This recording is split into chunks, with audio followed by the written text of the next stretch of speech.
Okay, rapport, building rapport with clients. Is it important, and how do you do it? Do you want to go first, Kathy? Sure, Con. So I think fundamentally it's getting the basics right. For example, when we join, I think a lot of our conference calls obviously happen on Teams, and now it's a given that everyone should be on camera. I don't think there's any excuse for people keeping their cameras turned off. Something as basic as that helps start building rapport. People can see who you are, you're not just a name, not just a voice on the phone that they're listening to.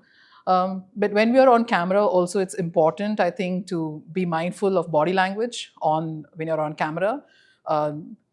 Just lean in, make it obvious that you're listening.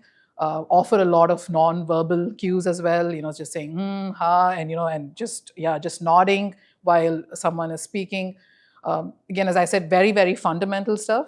But also then is to be, I think, not to be afraid of the small talk, right? A lot of times, I think we wait for the other person to initiate the conversation.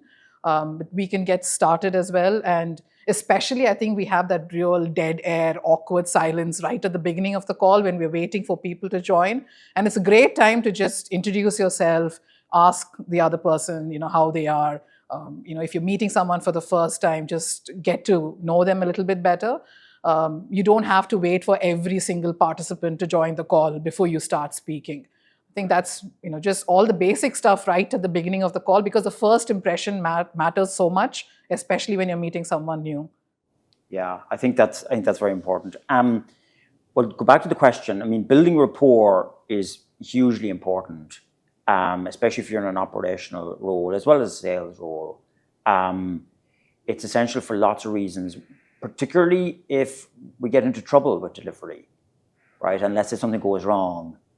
If you've got a good sort of deep well of support from that client that you've built through rapport, you've built up a relationship with them, so they're going to give you a bit more time and space to get things right. They're not going to fly off the handle because they know you, they've got to know you. So it's particularly important where things go wrong or where we're looking to expand our footprint. Again, if you have the rapport, you can eventually ask them, could we maybe have a call with your boss at some point and see if there's any other opportunities available? You can only really do that if you've got strong rapport with your client. And so it's pretty essential, I would say, to maintaining a really good equilibrium and having that support of the customer. It's absolutely essential. And you won't get it from email. You will not get it just from email. You have to have verbal and video communication. If your communication with that client is one-dimensional and email-based, you're only getting a fraction of the rapport that you will need to draw on later.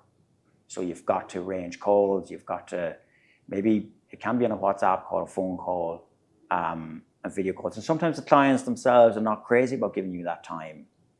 So you have to ask for it. And can we schedule in something?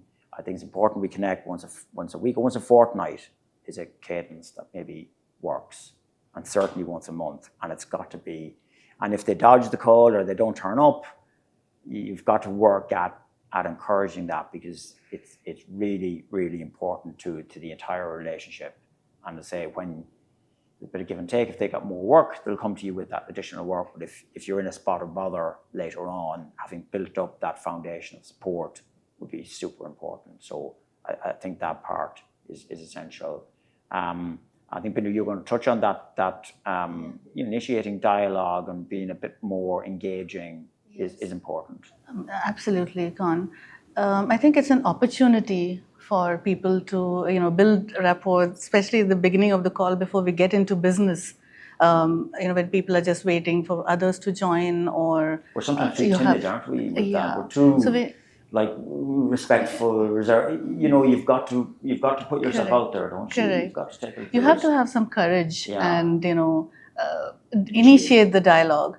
And it's good to know your clients better. That's a good opportunity to just find out a little bit more about their business, about their their challenges, also about them as people. Like, what are they into? There's a whole range of questions you can ask. I mean, you can look this up on Google. What are good small talk topics? But obviously, on a Monday, you'll ask how the weekend went. on a Friday you'll ask, have they any plans for the weekend?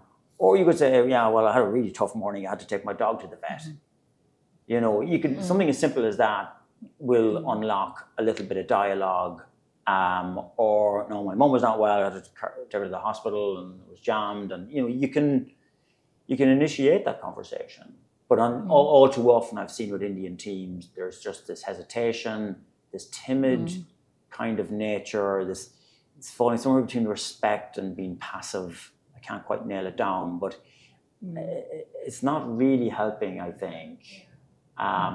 Especially when you're waiting for 2 or 3 minutes for someone to join a call. It's quite a long time. Yeah. If it's It dead. seems really long, especially, right, when it's just dead air. I mean, maybe only a few seconds, maybe 30 seconds or a minute waiting for others. But then it seems eternally long because you're just awkward. very, very awkward. And often I ask people sometimes who joined calls with me why they didn't say anything on the call. And you're right, Con. I think they just say, no, I thought you were going to speak, or, you know, I thought someone else was going to speak. So someone else wasn't on the call yet. So, you know, you could have picked up and just run with it. No one's stopping you. It's a great opportunity, like you said, Bindu, right? Just to build rapport from the get-go, right? And to know the other person better, and then see, you can build that conversation, like you said, if they've got taken the pet to the vet in the morning, the next call you can ask about the pet. There's an instant connect right there. So it's easy then to, you know, to build on if we know them a little from better. Your own, like volunteer what you did at the weekend, or volunteer what you did this morning or last night, or and so I think just a bit of courage is really important. But I think so. I think the key is vary your communication with the customer. Don't just rely on email. That's a huge point you've got to take from this. And then the basics of the call, the video stuff, the body language, as Kathy was touching on, filling the dead air, nodding, the nonverbal, I follow you, I hear you. There are ways of telling the other person you're tuned in, you're listening, you get it, or can I just go over that again, or do you mind repeating that again? You've got to give that kind of dynamic, or else they feel like they're talking into a void. And then just those things around small talk and around getting to know the person, just to be brave about that and not go for passive or timid. All of that will build rapport, and as I say, it'll get you out of trouble later for sure, and it opens the door to more business, more revenue, and closer relationships with that customer. So I hope that answers the question.